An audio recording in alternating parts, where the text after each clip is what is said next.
شراب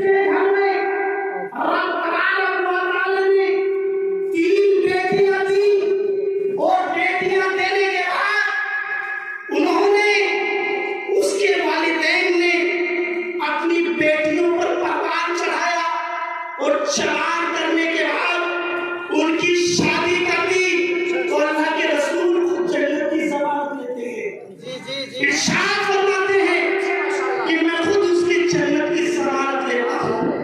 کتنا پیار کرتی ہیں مائیں، کتنی محبت کرتی ہیں بہن بھائیوں سے، کتنی پیار کرتی ہیں بہن بھائیوں سے۔ حضرات، امیر بادشاہ ہے، بڑا مالدار ہے، 4 بیٹے ہیں اور ایک بیٹی ہے۔ اچانک پیٹ میں تکلیف ہوئی، پیٹ میں درد ہوا، چیک اپ کرانے کے لیے ہاسپٹل چلا گیا۔ چیک اپ کے مطابق گردہ خراب ہے، اس کی ایک کڈنی خراب ہے۔ ڈاکٹروں سے کہتا ہے ڈاکٹروں میرے پاس مال بہت ہے، میرے پاس دولت بہت ہے، میرے پاس جائیداد کا بہت حصہ ہے، اے ڈاکٹروں آپ کے پاس جتنی قیمت والا گردہ ہو مجھے ڈال دو، میری زندگی سنوار دو۔ اتنا سنتے ہیں ڈاکٹر، اور سننے کے بعد کہتے ہیں اگر اپنی جان بچانا چاہتے ہو، ٹھیک ہونا چاہتے ہو تو تمہیں اپنے بیٹے کا گردہ لانا ہوگا، اپنے خون کا گردہ لانا ہوگا، جو خون تمہارے خون سے میل کرتا ہوگا۔ حضرات، جس باپ کے 4 بیٹے ہو، کیا اس باپ کو اپنے بیٹوں پر فخر نہ ہوگا؟ کیا اس باپ کو اپنے بیٹوں پر ناز نہ ہوگا؟ کیا اس باپ کو اپنے بیٹوں پر فخر نہ ہوگا؟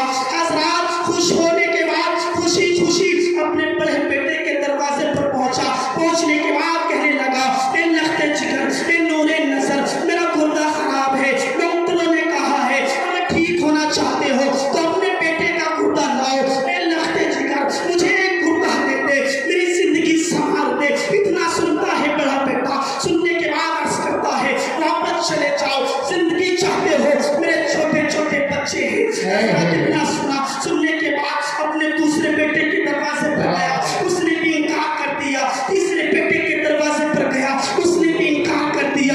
چوتھے بیٹے کے دروازے پر گیا، اس نے بھی انکار کر دیا۔ مایوس ہو کر دوبارہ ہاسپٹل آ گیا۔ آنے کے بعد ڈاکٹروں سے کہا اے ڈاکٹروں علاج کر لو، زندگی ہوگی بچ جاؤں گا، موت ہوگی مر جاؤں گا۔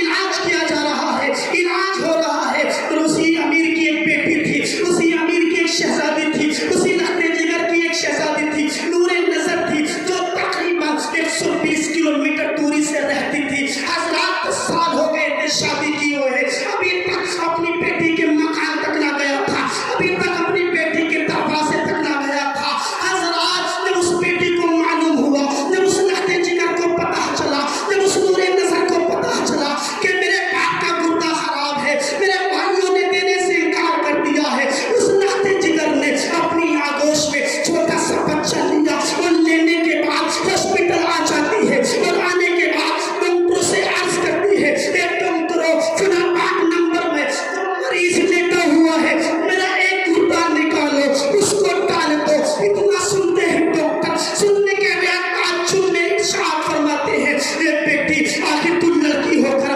آخر تو بیٹی ہو کر، آخر تو نے گردہ دینا کیوں چاہتی ہے؟ آخر تیری مرضی کیا ہے، منشا کیا ہے، آخر رشتے میں لگتی کیا ہے؟ لخت جگر عرض کرتی ہے اے ڈاکٹروں پوچھ تاچھ مت کرو، جلدی کر لو، میرا گردہ نکالو، اس امیر کو ڈال دو۔ حضرات، ڈالا گیا، اب ٹھیک ہو جاتا ہے۔ اس کو لینے کے لیے بھی رشتے دار بھی آ جاتے ہیں، لخت جگر بھی آ جاتے ہیں، اور امیر بادشاہ پہلے ڈاکٹر کی بارگاہ میں گیا، اور جانے کے بعد عرض کرنے لگا اے ڈاکٹروں میں آپ کا احسان کس طرح ادا کروں، میں آپ کا احسان کس طرح چکاؤں؟ ڈاکٹر عرض کرتے ہیں احسان ادا کرنے کا ہم نے کوئی کام نہیں کیا،